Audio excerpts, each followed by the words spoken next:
What do we? I don't know. I don't know about that. No, maybe he's doing that.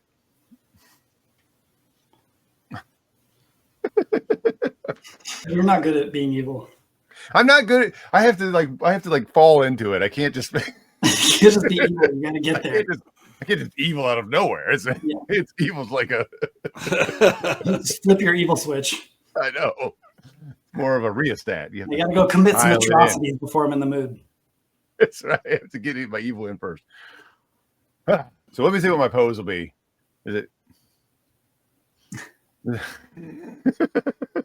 Okay.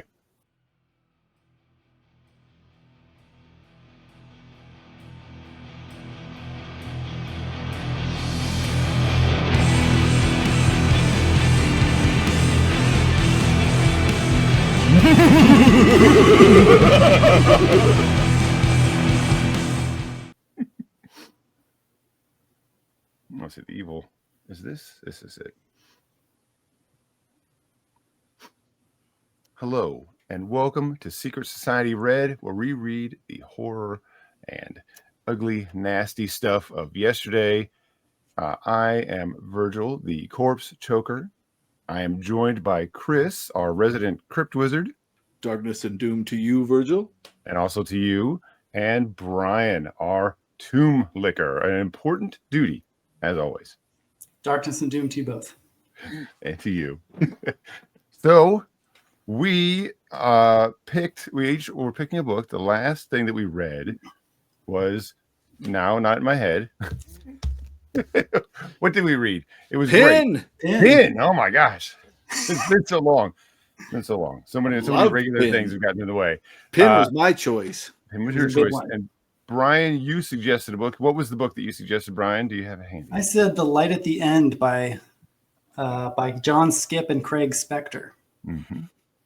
Right on. And we all the same kind of. I think we all have the same thing. So why did you decide to pick this, Bryan?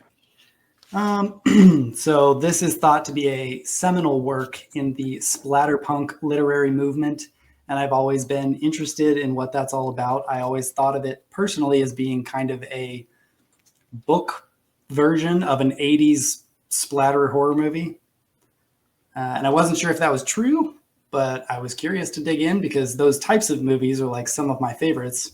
So I thought I would like that type of book. And I knew this was a important piece both in vampire fiction and in splatterpunk fiction. So I thought it'd be a good one to pick. Yeah.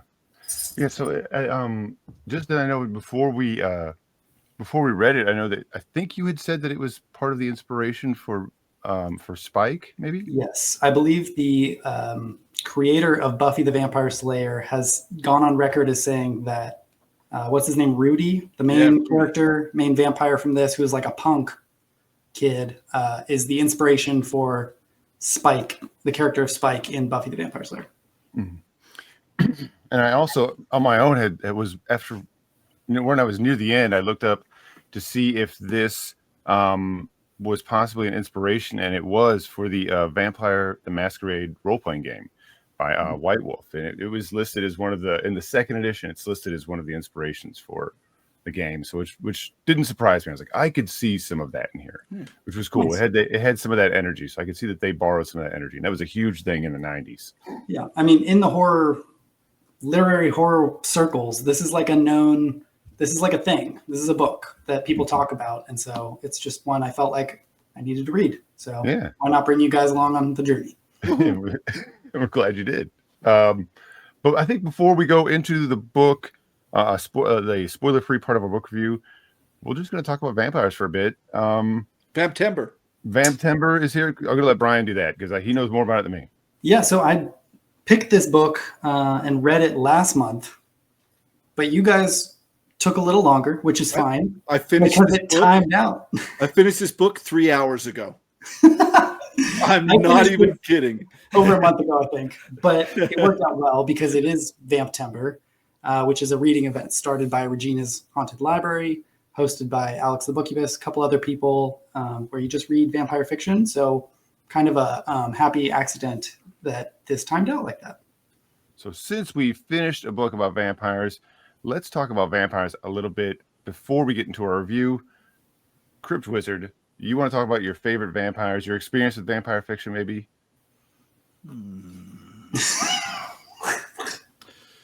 That's a really good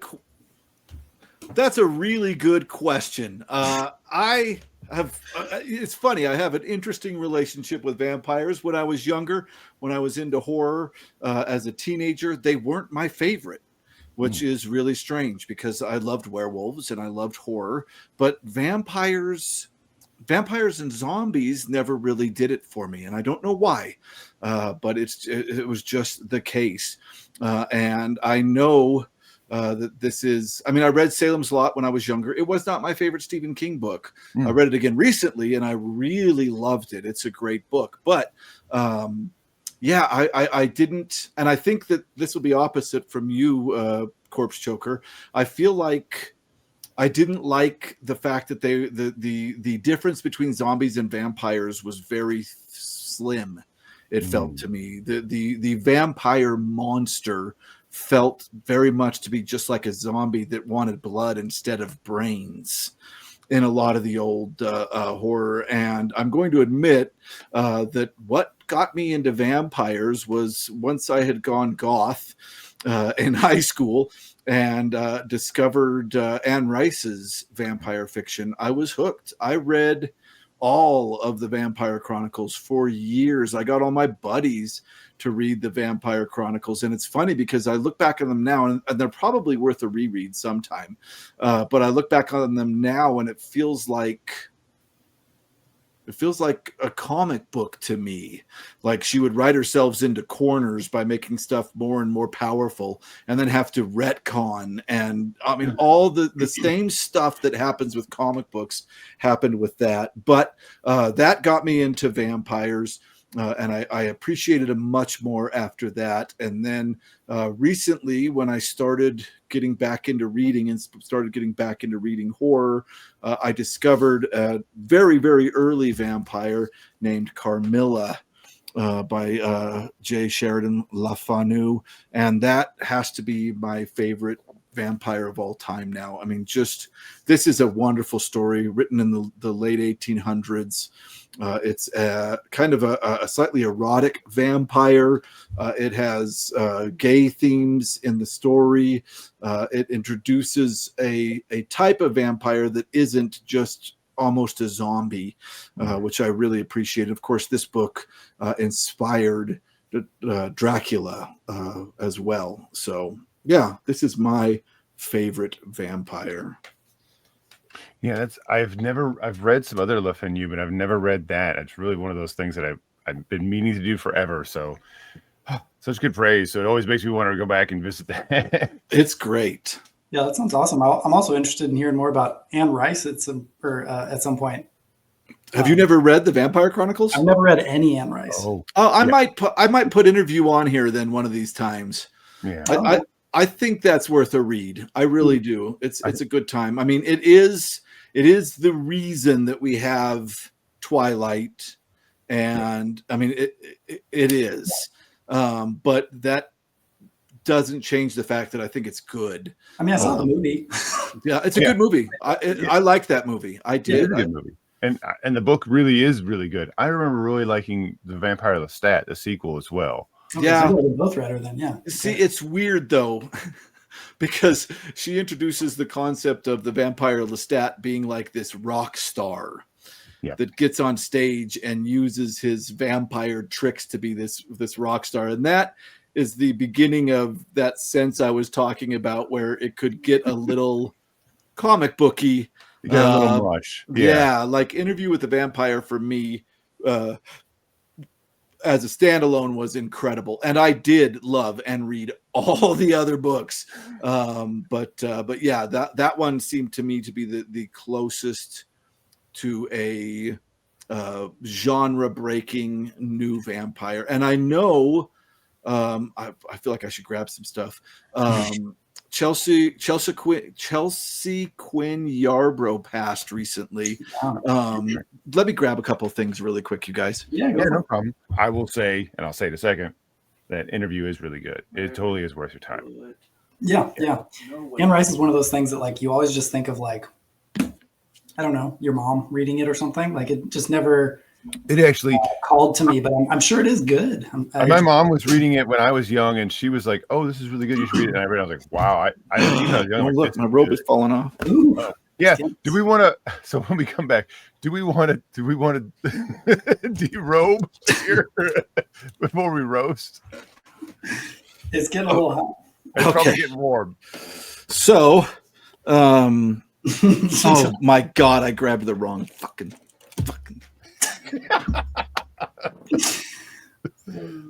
All right, let's just take these off. Let's just take these off. It's fine. It's fine. We did the intro. Yep. We don't need to be. All right, we're taking them off, Chris. You don't have to keep it on anymore. Unless you really want to. You can hear me. I forgot he's got headphones. We're taking them off. Do you want to take yours off, Chris? I will in a minute. Yeah. All right. So she wrote the Saint Germain Chronicles, I think they're called. Yes. This was, I think it came out, I think Interview came out a little bit earlier. This is the first in that series, Hotel Transylvania. I was very sad to hear of her passing. My sister absolutely loves her. So it's funny. I had just sent her a bunch of copies of these that I had found because they're very rare to find out and about. But anyway, mine's signed. How cool. And she does this cool thing where it says a novel of forbidden love. She crossed it out and said historical romance. No. Historical horror. Yeah. Awesome. So yeah, I thought that was really, really cool. So yeah, sad to hear about her passing. Awesome writer with another great series that I think probably the effective was the same as Anne Rice, that eventually we get Twilight and stuff like that like every trend, it gets the trend setters do great things, and then eventually it turns into Twilight. Oversaturation and I've always heard good. That's okay. I've always heard good things about her as a writer, but I've never read anything. I've got a couple books by her. I've been interested in reading, but just one of them things. Yeah, a lot of writers for sure. Bryan, do you want to go next?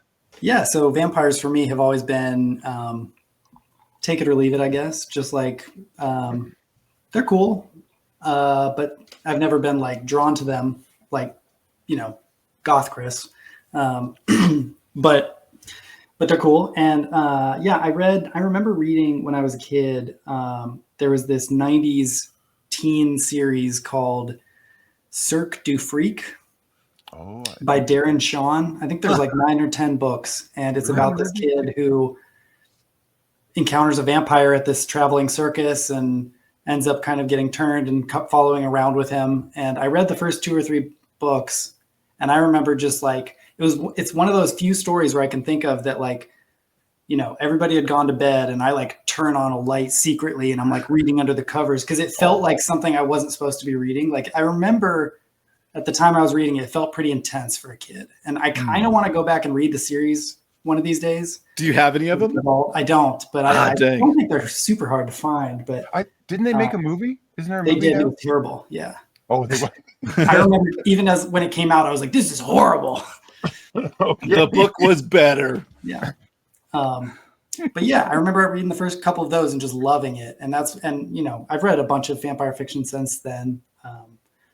And there's been some good ones like Traveling Vampire Show by Richard Lehman. And I just read a couple this month, actually. And one of them was like a sci-fi one. I'll talk about that later on my channel, but like space vampires basically. And cool. So I do enjoy vampire fiction and vampire movies, of course.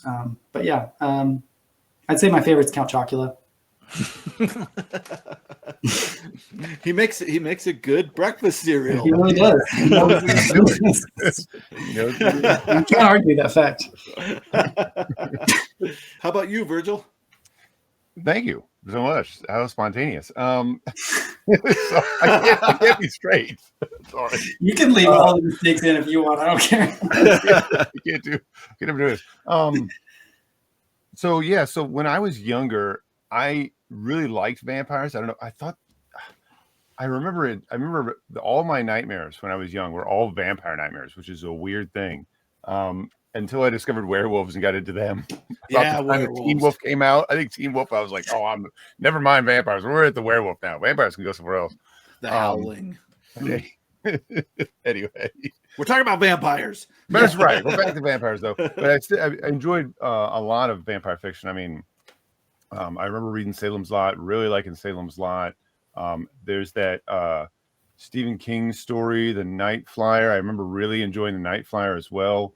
And I like those, those old school, like nasty vampires, like that's what I really liked. Almost like a Nosferatu type thing. Like, it's almost like a really intelligent monster.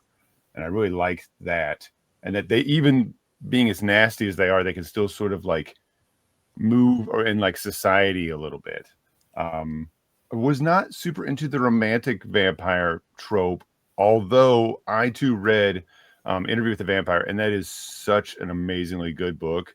And the movie with Tom Cruise and Brad Pitt is really damn good.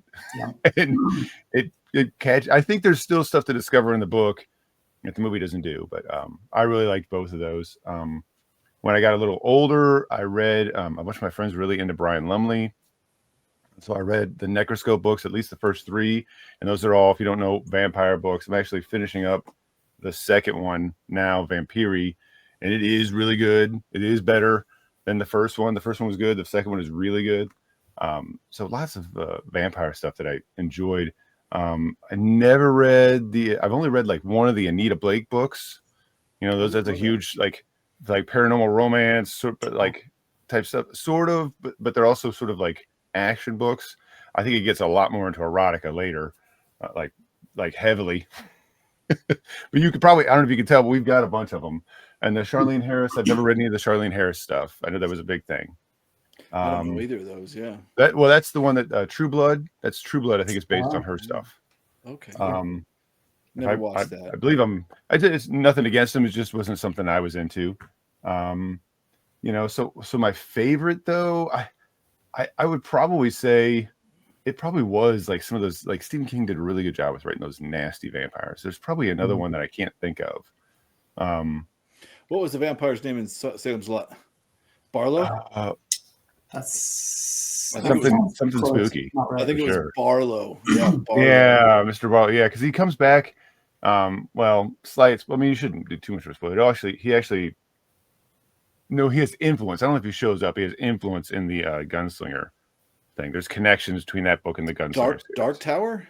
Mm-hmm. Because not the Gunslinger. I read the Gunslinger. And no, well, not the. Well, I mean the series, the Dark Tower series. Oh, okay. Yeah, okay. he's not in that book, right? The guy. Yeah, I'm missing. No, I think the biggest connection I knew that I've heard just in non-spoiler YouTube videos is that the priest from Salem's Lot is important. Yeah, right. And it does. And that does matter. So I really enjoyed Stephen King stuff, and I recently I haven't read it. I've only sampled this. And of course, too, in the 90s, like all my friends were into like Vampire the Masquerade, and I was like, I wasn't as into that, but it was huge. And so I used to have all those books. I don't have my vampire books anymore. I wish I still had my Vampire of the Dark Ages book. I don't have it. It's a foolish mistake, big mistake. It's a little expensive to get now, but so this was even, like I said, Light at the End was even an influence on that. But I did pick up recently because I was really interested and I really like his writing. This book, I'm just going to show this real quick. The Golden by Lucius Shepard, which is sort of like this detective story where all the characters are vampires and humans are like rare wine. Yeah, I remember the Vampire the Masquerade coming out because I met a girl at the club. And of course, I was very goth at the time. Mm-hmm. And she's like, I want you to come to this vampire party. And I was like, yeah. And so I went to this party and I walked in and there was this dude standing against a wall doing some kind of weird thing with his hand. And I was like, hey, man, how you doing? And he looked at me and was like, dude, and like showed his hands. And I was like, how are you doing? He's like, I'm invisible. And I was like, where the fuck am I?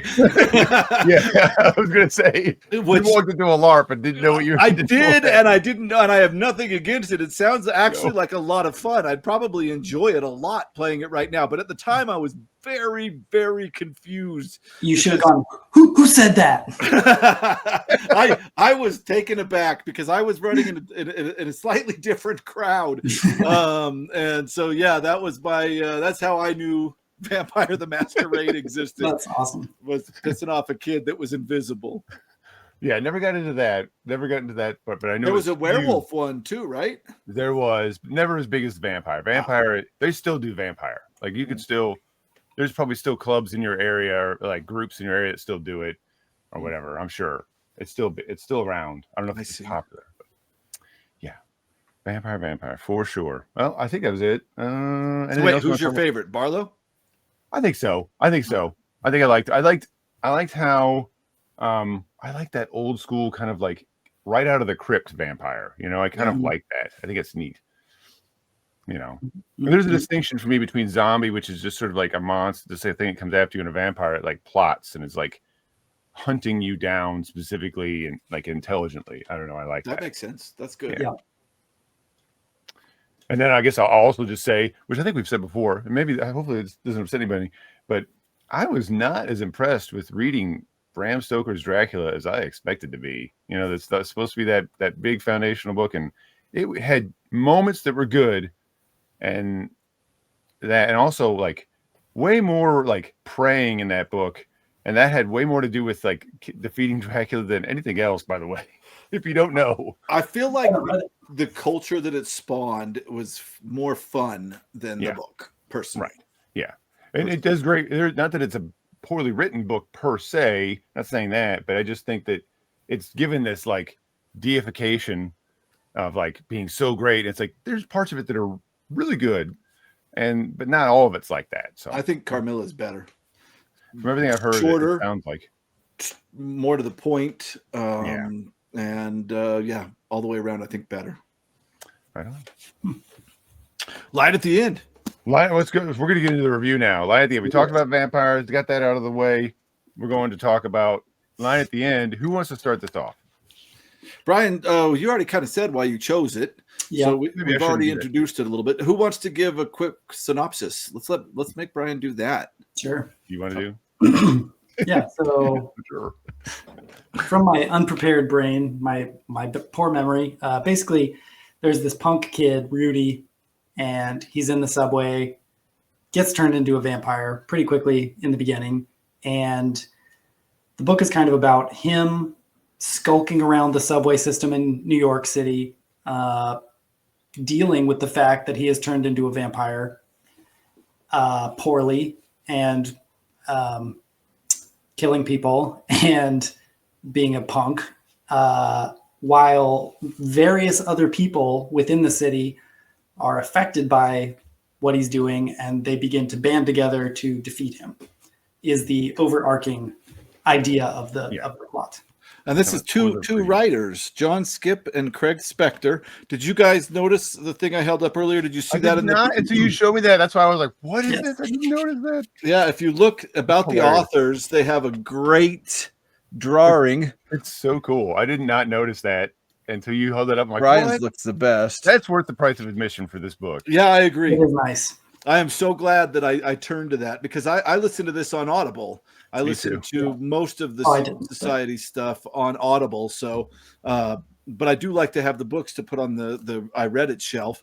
So I was glad I was popping through and just looking at the book as an object. And I was glad I looked at the about the author page because that. And I think this is the only edition that has that because I've seen someone else's edition. There's like a new one, and then there's one kind of in between this one and that one, and the one in between has honestly maybe a cooler cover, but that sketch isn't in there. So did they ever work together again? Do you know anything about these guys? Most of their books in the 80s were together. Interesting. Oh, really? And I know you have a book, separate books, Virgil. Yes. Has books from the individual authors. Yes. Without each other, but they're kind of known in their splatterpunk days as a team. Like Are they've they got just like, buddies? Scream, Animals, The Bridge. Like there's a bunch of kind of notable horror books from the 80s by the duo. Were they really? just buddies or what?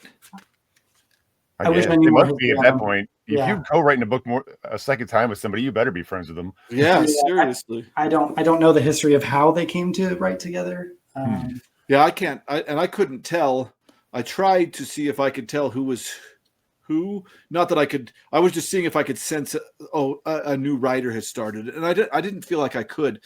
No, maybe we should have done more research on what their process is or whatever. But Yeah, I don't know. but I felt like this was a hard book for me to get into. I DNF'd it a couple of times and then jumped on Audible, and that was what really helped me. I tried to read this through here, and it felt like it was floundering around trying to figure out what it was for way too many pages at the beginning. But once I realized exactly what it was, a cast of characters trying to fight a vampire, then the book was a breeze. It was very easy after that. But I do want to say, after saying something negative, I think this is very well written. Yes. These guys are good writers. Like I felt like the analogy of the light at the end, which I can't give away yet, was beautifully, the image of that concept was an analogy that went throughout the whole book and had an amazing central image at the end that I thought was headed really deftly. So I think these guys are good writers. I really do. And it's interesting you should comment on the writing, because from what I've read of reviews, people either love the prose in this book or they hate it. And I think that's interesting because the writing is very stylistic. Wouldn't you agree? It's almost like the metaphors and the prose feels almost like casual and colloquial and edgy in some of the references and metaphors and sure ways that it phrases things.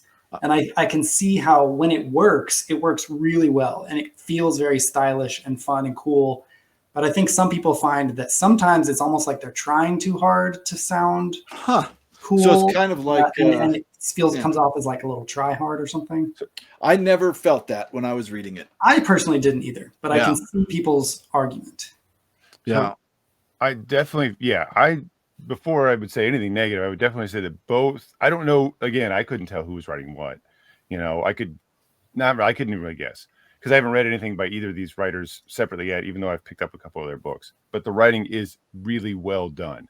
It's never, I don't find that it meanders too much. I didn't find that we got taken way out here and I kind of got bored with what it was trying to do. I didn't find at the beginning I did, because I just didn't know. I think there's some confusion with character, like who is this character? And then you're in a new character, like a new one again. There's a bit of that.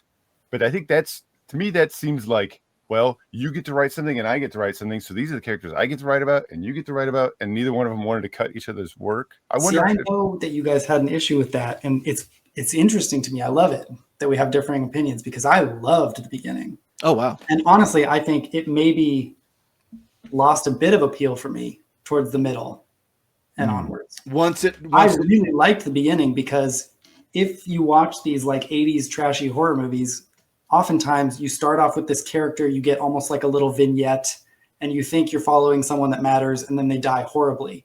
And then sometimes it jumps to someone else and shows another, it's almost a way of showing how the vampire is interacting around the city, killing all these people. You get all these fun kills without killing off the main characters. Yeah. And it did get a little confusing, but I find I'm able to just be like, we're with this person, they might die. I don't know, whatever.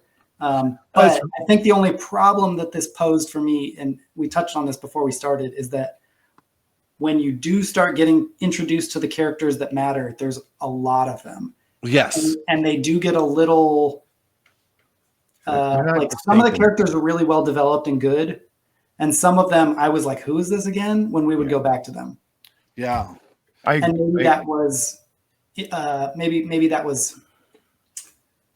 compounded on because they started off with these little vignettes of people getting killed. Yeah, well, it's weird because I feel like the first chapter was a bunch of people getting killed. Yeah. I was 100% for that. That first chapter was great. I was having a good time. The problem I had was when we got Danny that owns a video store, and then Steven walks in and is like, hey, have you seen this other guy?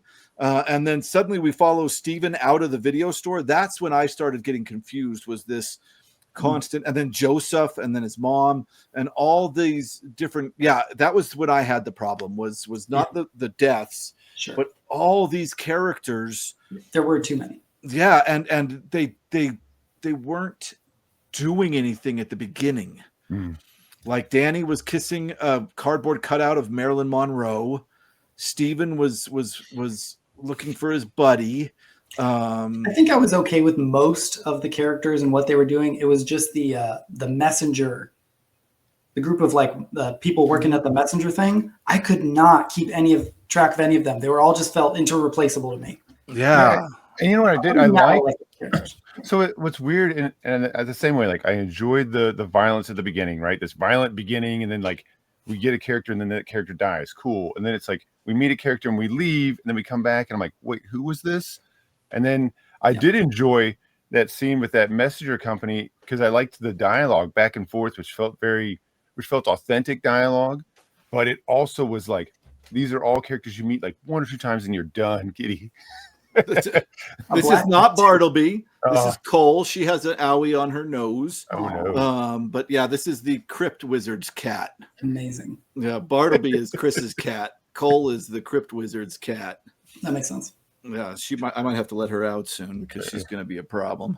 So that's where I think it got to be like you get characters and then they'd show up and then they'd leave and maybe not come back, or it would just be like, oh, remember this character? We're like, oh, not exactly. Like, let me read a little bit. And they weren't, except for a couple, they weren't very distinct at the beginning. So I really struggle with, and they all have just, all the male characters had this regular white guy name. So it was like, what I mean? It was like, here's Joe. This is Dan, like Steven. What I mean? It's like, nothing wrong with it. But it's just sort of like, I needed something to hook on to. And like, this is a very distinct person. And it was a little generalized, but that's okay. I agree. 2D characters and too many of them made for some confusion at the beginning. I thought the prose was good. I really liked the prose. What I found really interesting was all the imagery in this book is all like this nasty imagery. Like all the metaphors are ugly metaphors. And that isn't not to say that that's like that they're bad, more like they don't work. They work, but it's always like this sort of like decay or perversion or rot or whatever over and over. And I really liked that. I really liked that that's how they communicated the nastiness of this vampire like infecting the city. Chris, I think Pin was a rural book and this is a city book. Oh, for sure. And I think the city's about New York.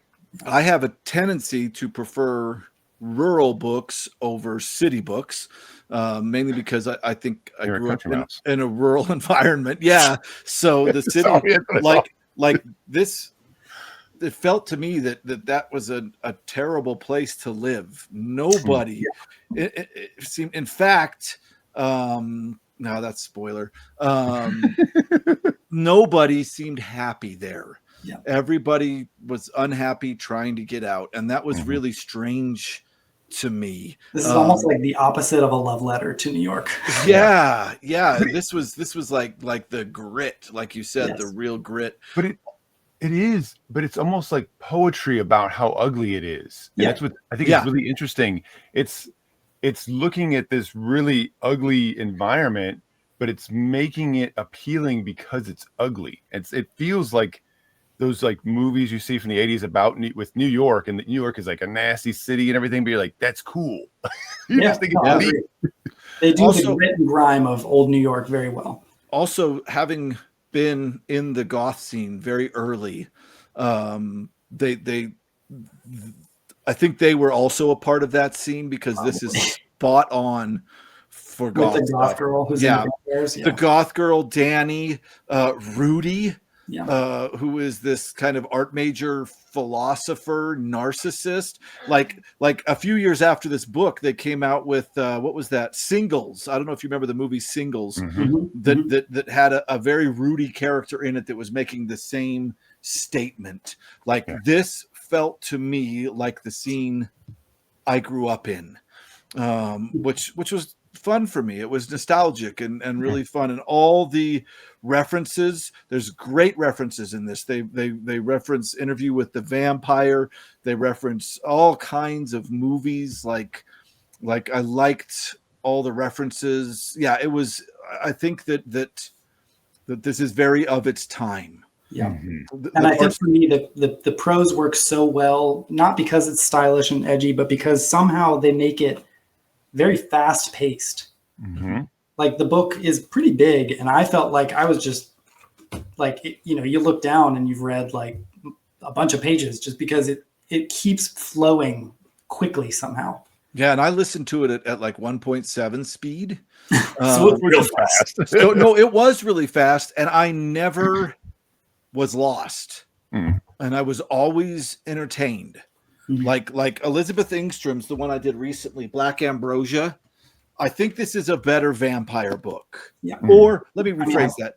I feel like this is more my type of vampire book than this is. But I actually got bored in the middle of this. And I didn't get bored in the middle of this. I was always like, what are these crazy guys doing now? And this is a longer book. A Light at the End is a longer book, and you're right. It read easy, and to me, that is both awesome and also a flaw, kind of, in that the like you said, some of the characters were very well rounded. This is an action book. This is an action book, and I don't usually go that direction in my horror. So that although that's negative to me, it's not going to be negative to people that like action books, right? That's just for me. There was large chunks of this where, like, just to throw something out, there's this point where Rudy turns a drug dealer into a vampire and ties him up to the bed so that once he becomes a vampire, he's not going to be able to get up. And I didn't quite see the point in that. And I wanted, like, I felt like that was something that was very interesting to me. And every time I found something that was really interesting, I feel like the writers were like, yeah, that's cool. And moved on. They didn't sit with anything. That was not what they were doing. And that's okay. Because that's not this is written for a type of audience that isn't 100% me. Like I said, the prose and the central image throughout the entire text was done really well. These guys are good at writing, but for me, it seemed in my brain like an 80s horror movie, which is exactly why you picked it, Bryan. And I love that stuff. I love the fast-paced, fun, don't make me think popcorn kind of horror. Right. And I love slow burn psychological horror as well. Sure, you loved Pin, yeah. I loved Pin. But I also very much just love a book where I'm like not thinking and I'm just like, oh, that's awesome. And then it's over. Like, and I can appreciate it. I can appreciate it because, like I said, I never was like, well, when I first started, when I kept reading those couple of chapters with Danny and all that, I was like, fuck. But once I realized, oh, this is the book it is. Once they figured out where they were going, then I was never not entertained. I was entertained the entire time. And I mean, what else can you ask from a book, right? I mean, seriously, I do like how much depth I could get into with Pin. And believe it or not, I actually have a deep reading of this as well, that we can talk about in just a minute. But yeah, that was, for me, it was the action. It was an easy read. And I mean, I think there are some deeper layers to this, but I'm a firm believer that literature does not have to have deeper meanings and themes and make you think and be intelligent. Sometimes it is okay Agreed. for a book to be fun. Period. Agreed. And I'm like, I very strongly believe that. And I know some people don't agree, but like movies are okay when they're just fun. So I think Agreed. books should also be, reading should be fun. Yeah. But I completely agree that like that might not be your thing, and that's totally valid. Right. And I do. This cat. I hope that's not coming through on the mic. Oh, she's getting down. I do very much have fun doing deeper reads. I like that, but I also agree that there are books that are made for specific audiences, and I think it's important when we see a slight mismatch that we state that, so that we don't say this is a horrible, terrible book because it doesn't do what I wanted it to do, which is completely stupid. I had a really good time once I got over that bump at the beginning. Like this was 80s good time, and I like 80s horror movies. I do. So yeah, it was fun. It's I'm not even gonna put a caveat to that. It was fun. It was fun. It was fun in parts. There were parts of it I really liked. I even felt at some parts like I could feel where it felt like these writers had read Stephen King, and they like the writing was slightly informed, because it felt a little bit like that old school King, just a little bit, and I like that. So my critique would be that, and I should also mention that I enjoy when a book is just trying to have fun with us, and I enjoy when it tries to do something deeper, and a combination of those things is also great. And I felt like this book meandered too many times, and then where it could have trimmed its meandering, and like you said, taken an idea like this drug dealer, for example, maybe and taken that time to do something with that image a little bit more. It could have used its length a little better, I think, at times. But that could be we talked about these two writers and they've written together. I don't know how far into their co-writing career this is. It might be that they're sort of learning their back and forth style, Getting to know you. Yeah, really, I wonder if it's that. I think for what it does a great job with what it's trying to do.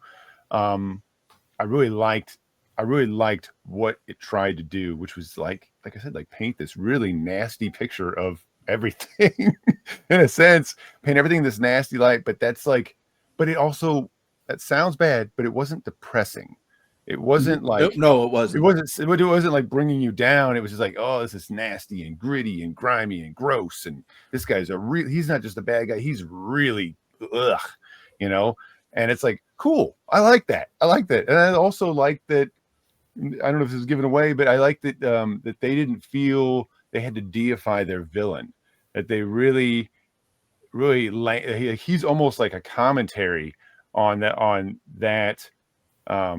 like the worst person in that culture. Like they're like, oh, he's an artist and he's God. It's like, ugh, like let's make the worst stereotype in a sense we can. And he's almost like a tragic figure, because for a lot of it, you feel kind of almost bad for Rudy, because like the stuff he's going through is not pleasant, and he's not like this big scary baddie. He's just kind of pathetic. Yeah, there's gonna be a couple of chapters I got to talk about specifically on that concept. Yeah. Rudy's like a bully that somebody gave like an automatic weapon to or something. It's like, it's like kind of terrible. And yeah, you're right. It's tragedy is a really good point, actually. Yeah, and just kind of, you guys have summed up your overall feelings. I'll do the same. I liked this book a lot, but I maybe didn't like it as much as I hoped or expected to. I really like the fast-paced style. I love the writing. I loved the overall setting and all that. I do think it is a little long. It meanders a little bit in parts. There's some really memorable scenes, really fun scenes. And then sometimes there's just so many characters and you're like, what's going on? And then once you kind of got a grasp on like their plot and what they're doing, there were parts where I was like, all right, well, let's do it then. Because I could see where I was going. Yeah. So it's not a perfect book, but I did enjoy it a lot. Yeah. It wasn't too gory. It really. There were a few It, scenes, but it wasn't too No, bad. I never. But I know you said it was you were worried that splatterpunk was more like extreme horror, and I was like, I don't believe that's the case. No. Yeah, and that would be a good thing to say, because this is a big splatterpunk book, and I did not find this to be any worse than anything I'd already read. Nah. Do you have a Pin was darker. reiterate? Pin made my stomach turn more than this did. Do you have a good like comparison between extreme horror and So and to my splatterpunk? knowledge, from having read this and from just my overall beliefs, is that, like I said, I think this is just supposedly like splatterpunk is more of just like an over-the-top 80s gory horror movie. Yeah. And it's supposed to be fun and maybe make some political commentary and kind of be edgy and fresh and young. Okay. Are all words I would describe splatterpunk. Whereas extreme horror is delving into taboo subjects, be it, violence or SA or whatever. And instead of hinting at things, it describes them in brutal, gory detail. The book does not look away. It's meant to push boundaries. It's meant to gross you out and shock you and horrify you and like see how far it can go. Yeah, that stuff's a little scary for me. I would have a hard time reading that. But this was great. Yeah, that's not not what this supposed to be more fun. This book was not like that, No.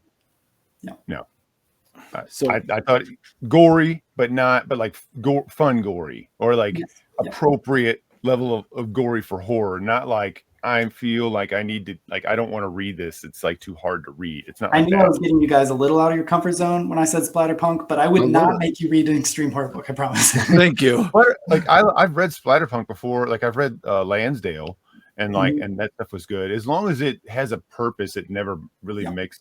As long as it's not gratuitous and it has a purpose, it's usually fine. This book was always fine. Yeah. You want me to give you my deep read? Do it. Okay. All right. So Spoilers. Okay. Yeah. So I think we're gonna go into like spoiler stuff and just talk about the book. So if you haven't read it and you plan on reading it, now would be a good time to either skip ahead. We'll probably have some more like final thoughts or something at the end. You can skip ahead. There'll be some chapters we can put in for that if you want to do that. So here we go. We're gonna do it now. All right, spoilers from here on out. This was really interesting. It seemed very much a masculine book to me. This was about dudes, and it was specifically, in my opinion, very interested in the concept of weakness versus strength. And I saw this playing out continuously throughout this book. One part of this book that did not age well is the homophobia. And there is some crazy times that the slurs get thrown around in this book. But I think that they're shown as a fear against the lack of masculinity in these men and what it means to be a man. And we see what I feel like were all these contrasting characters. Joseph is the opposite of Stephen. And we constantly see Stephen getting punched, pushed around, or kicked by Joseph, because Joseph is the epitome of the perfect man, giant, angry, ready to do the right thing to bring justice with strength. Whereas Stephen is kind of this nerd weakling, and they call him wimpy constantly. And then we see characters like Ian, who was my favorite character throughout all of this. And I want to bring up a very specific chapter, and I don't remember the number of the chapter, but anyway, all these people decide that that are going to kill this vampire, decide to have a dinner meeting or a drinking meeting where they're going to talk about their plan to kill this vampire. And in the most brilliant part of this entire book for me, like what is the most interesting thing that could happen at any given moment? These guys are sitting there talking about how to chase down this vampire, and this vampire might be Rudy, and frickin' Rudy just walks right in And I'm like, oh shit, like he's gonna slaughter these guys. It is time. Totally. Like, And how is this not going to happen right now? right. And Ian, who is not a man of physical strength, Rudy actually scares Joseph. Joseph, the pinnacle of manliness, is stuck and can't get up. And of course he feels shame. This novel's about shame and a weakness and a lot of that. He feels shame that he couldn't get up. But Ian fucking gets up and with his words, uses his words and just tears this terrifying vampire to the ground. He is wittier than Rudy is. He's quicker on his verbal feet than Rudy is. And for me, this was the part of the book that I was just like, wow, this guy's a badass. And that is followed up with a scene that Virgil, I know you really had a hard time with. I did. I did. Because so tell after us the encounter, scene. Yeah. So after the First off, let me encounter, just say this is one of those moments where I'm glad we do this because I remember that scene, but I didn't pick up on all the dynamics of that. And you're absolutely right. I do also like that scene now more than I did. Such it was a good scene. It was amazing. I read it. I was like, oh, that's cool. I'm like the strength of his personality and his character or what, and he dominates Rudy, who thinks he's great, but really isn't a very mentally strong person. Yeah. But Ian just destroys him, and he just runs off, I think, or something, right? He's like, he runs off. Yeah, he's like with his tail between his legs. He just basically berates him and out of the restaurant. Because half of the game of masculinity is psychological tactics before the fight, right? I mean, seriously, that's like Beowulf, right? Where they tell the stories. Yeah. Yeah, Ian is just like, let me show you how to psychologically win a fight. And this is a fight with a fucking vampire. And Ian just takes him down. And that's, I mean, Rudy walked in expecting to just mess them all up. And I expected him to. And whoever was writing this section was brilliant enough to say, that's not what's going to happen. And we're going to humiliate this vampire. I mean, you would never see this in Anne Rice, right? Like vampires are stronger than us. They're better than us. Straight up. Not in this book. Not in this book, no. Nope. No. Ian is like, I'm going to if you're going to step to me, we're going to have a conversation, and Ian wins. And that was incredible. All right, go ahead, Virgil. I'm sorry. So not long after that scene, for whatever, I don't really think there's even a good reason. Right. I didn't feel like I struggled with if there was a good reason. So let me just say the scene is Ian decides to go into the park. It's after dark. He's supposed to go meet one of the female leads, whose name I can't remember. Joe. Anyway, so they're in a relationship now. They've just recently gotten to, literally since that event, they're in a relationship. So he's gonna go, but he's supposed to meet her, but instead of going there, who is it? You see somebody talking off to a vampire like that and winning, it's going to be exciting. He's like, the next day, he's like, got a beer. He's going to go to the park after dark. Obviously, he knows this vampire is still loose. He knows there's nobody in the park. He's like, I shouldn't be doing this, but he does. He goes and he's walking around the park drunk, and who would show up but Rudy again? And it's another confrontation, and this time, I guess because he's inebriated. I guess you could say because he's inebriated, because he almost is able to pull it off. He almost could do it, but he's not as sharp, and he gets killed. And could I jump in a little bit?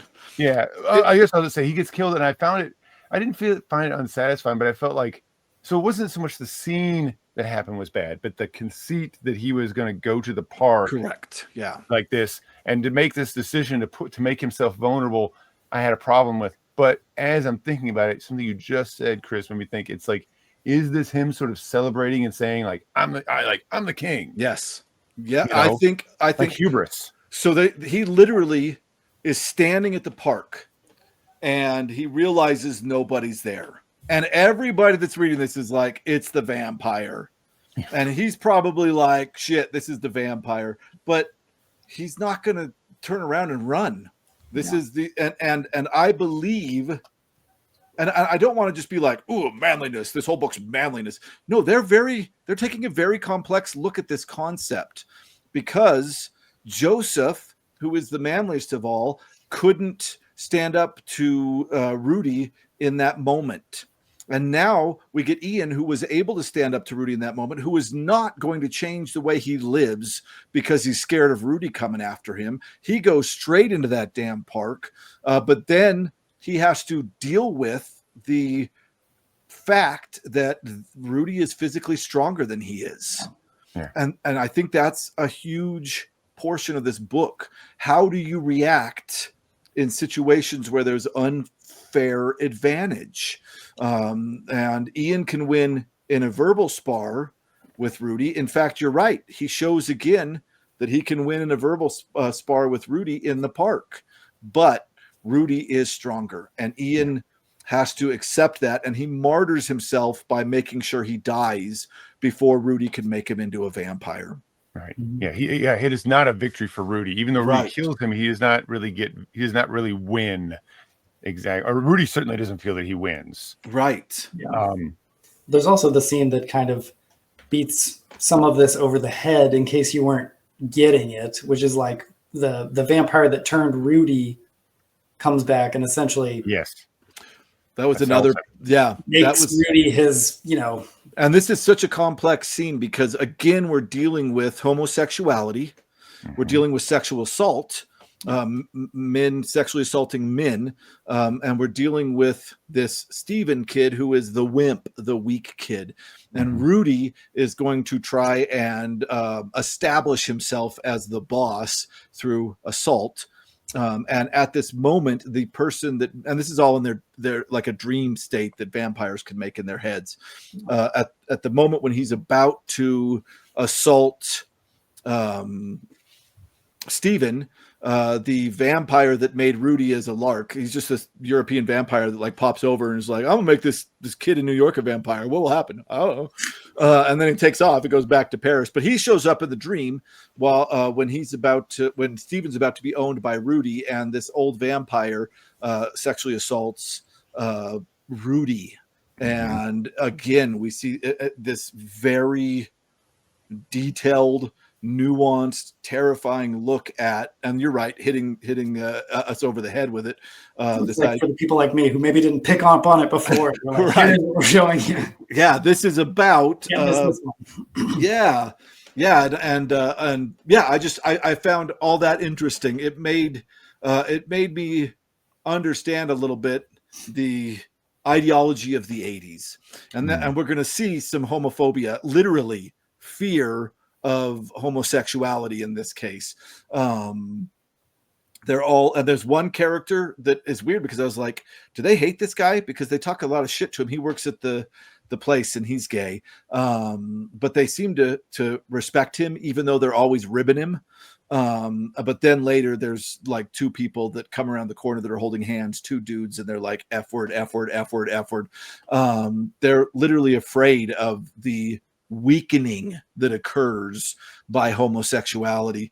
Being that this was written in the 80s and is a vampire book, do you think it had a lot to do with AIDS, a commentary on kind of all of that? Oh, that is really interesting. I think you could, that's really interesting. Because that was, the ideology was soaked with that concept. Yeah. And I just feel like almost any vampire book written in the 80s has some heavy kind of commentary with that, because it involves blood and it's just like, it's right there. Right. So I feel like a lot of that could have been stuff related to that. Yeah. And it's also interesting because Interview with the Vampire, written in the early 70s or mid 70s, was a book that a lot of people have said is a very kind of homosexual book, that it's about vampire men in love with each other. This could be a response to that. But on the other hand, the person that wrote this, the people that wrote this, obviously really respected Anne Rice and literally quote her. They don't quote Bram Stoker in here. They quote Anne Rice, Interview with the Vampire. So yeah, it's a complex book, even though it reads like it's not very much of a complex book. There is a theme running through here, and it's a theme of masculinity and weakness. And really quick, I just want to say the light at the end. We're in spoiler sections, but Rudy at one point, the way they take this metaphor of the light at the end of the tunnel is brilliant, because Rudy, when he sees Steven the first time, when Steven sees Rudy and Rudy's a vampire, Rudy says, I went all the way down into the darkness. I went all the way down into the darkness, and I saw things that are terrible. And I saw all the way in this darkness a light at the end. And that's an interesting concept. But then they take it even further in that the story literally ends with Rudy trying to escape the sunlight, getting on the wrong train, a train that starts as a subway and pops out into an overground. Coney Island Railroad. And he literally sees the light at the end of the tunnel coming at him. This is a very aptly named book, and it's a very well thought out piece of art, I think. And it's also just an action 80s horror splatter movie. So there's a lot going on here. Yeah, there's a lot to like. Yeah.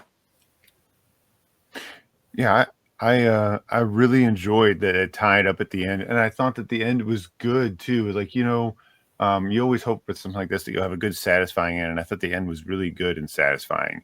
And it didn't try. I was a little worried at the very end they were going to try and do this like twist ending at the end and do something and like with that lady that got bit. Yeah, well, I've forgotten her name. She should be on the last couple of pages here, because he's saying Alan and what's her name really like each other when he's talking to the Jocelyn. Yeah. Jocelyn gets bit, and they put holy water on it, which I think solves the problem. But I was like, oh shit, Jocelyn's gonna be the next vampire. Yeah, you're gonna have this thing at the last minute, so we turn the camera and you're like, but they didn't. But it didn't try to do that. I thought it, or I thought maybe when Joseph goes to visit the grave that there was like somebody was gonna crawl out of the grave or something, like, oh, don't do that. That would be like you might kind of undercut what you're trying to do here. So they didn't, which was good. No, I feel like these guys are artistic dudes. I think they think. Yeah. I think they do, and I think that you could enjoy this as a brainless action good time, and if you want to get a little deep with it, you can too. Yeah. Awesome! I'm glad you guys didn't hate it. I liked it, but didn't love it. I mean, I think I felt the same way. Yeah. I think we all were about 3 stars. Yeah, somewhere there. I think I gave it 3.5 or 4 on my channel, but I could see 3. Yeah. I would definitely want to read something by one of these guys again. I'd like to read. I bought books, but I would definitely want to try more, because I think that there's interesting too to read one John Skipp by himself and one Craig Spector by himself, and maybe you could pick out. It'd be so weird if one was all action and the other one was all deep philosophy, and that was how they were able to do both those things. I'd be So the one with the John Skipp one, which I think is co-written, is the Emerald Burrito of Oz. I think he writes that with somebody else. Well, that seems like it's very over the top. And then the Spector book is like Quiet Houses, which is all about these 6 different haunted houses or something like that. So there already sort of seems like maybe like Spector is like a little bit more like more in the quiet area, and Skipp is more in the action. But I could be wrong about that. I don't know. So they both, but again, I didn't feel a distinct change in the writing like we mentioned. No. And I thought probably the only, the slight issues I have with the book are probably just a result of what happens when people co-write and they've, maybe they haven't done a lot of co-writing yet. So it's just like, there's more, like nobody wants to cut the other guy's stuff. I watched an interview with John Skipp talking about this book. He really? was talking about for the re-release or something, and with I should mention, and I don't mean to interrupt, but Fathom Press did a re-release like this year. Yeah, and it's got the cover looks good, so that might be a way to get it Go ahead. And there might be a foreword by one of them, I would imagine, because I have a different Fathom Press, and there's a foreword by the author. So I wonder if there's like some extra stuff in there. I would guess there is. I thought about I might still get it, even just because I'd like to have that new edition. But I was going to say, I listened to the interview a while ago, but I think he mentioned that this was the first book he wrote with Craig Spector. Okay. So I think to can see that. And it's got to be tough. It's got to be tough to co-write, you know? I mean, I seem to like it. Yeah. John Skipp was in a band with Megadeth's original virtuoso guitarist Chris Poland. Oh wow! And they were in a band called Mumbo's Brain. If anybody's interested, that is a name. There's a metal band called Mumbo's Brain that John Skipp was the singer and songwriter. Ooh, I did not know that. Yeah. Skipp's first published short story was in the Twilight Zone magazine called The Long Ride.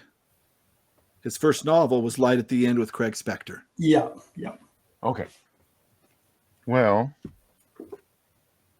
And also, I did a little Googling. A lot of people have referred to John Skipp as a bizarro legend. Oh, so interesting. Maybe he is one of those bizarro fiction guys as well. Oh, okay. Yeah, which would explain your burrito thing. Yeah, I know. There was some talk the other day on the live stream about bizarro fiction, and I've read a Carl Milton Mellick. Mellick, yes. I was not impressed with the book that I read. Yeah, I have Bizarro. But I think if you borderline bizarro stuff, or like not like his stuff, just felt like random ideas that never went and did anything. Yeah. Which it's cool if a random idea shows up, and then if you do something with it. But it felt like random idea, move on to the next one. Random idea, move on to the next one. It's like that didn't really, maybe fun for like a story, like around the campfire type storytelling, maybe or something. Sure. Yeah. You know what I mean? But it didn't seem very fun to me.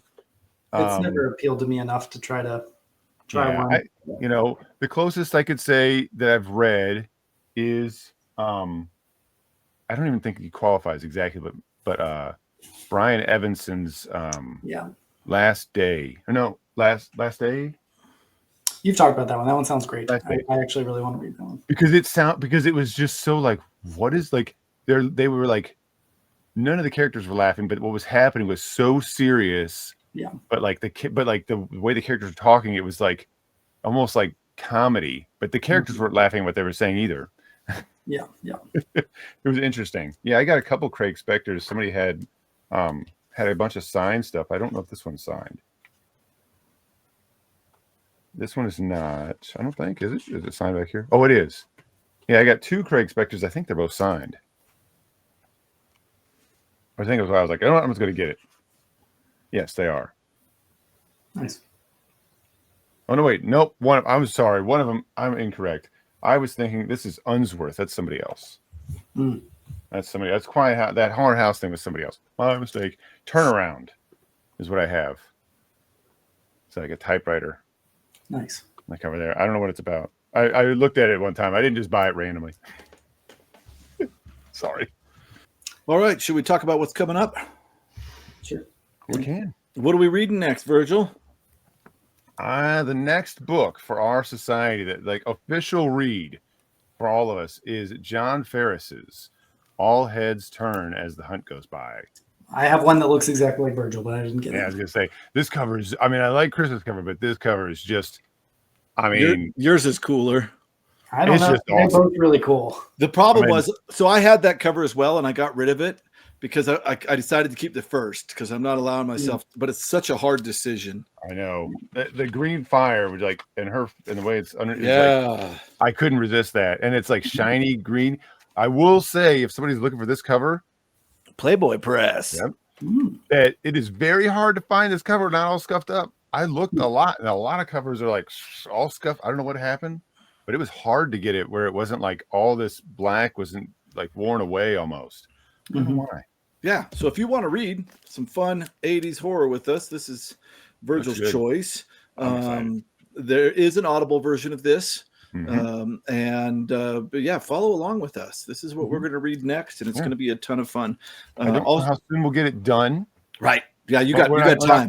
We're not trying to put pressure. It would be awesome if we were done for the spooky time. Yep. But I don't know if that's going to happen. But we'll probably come back on and have something before that.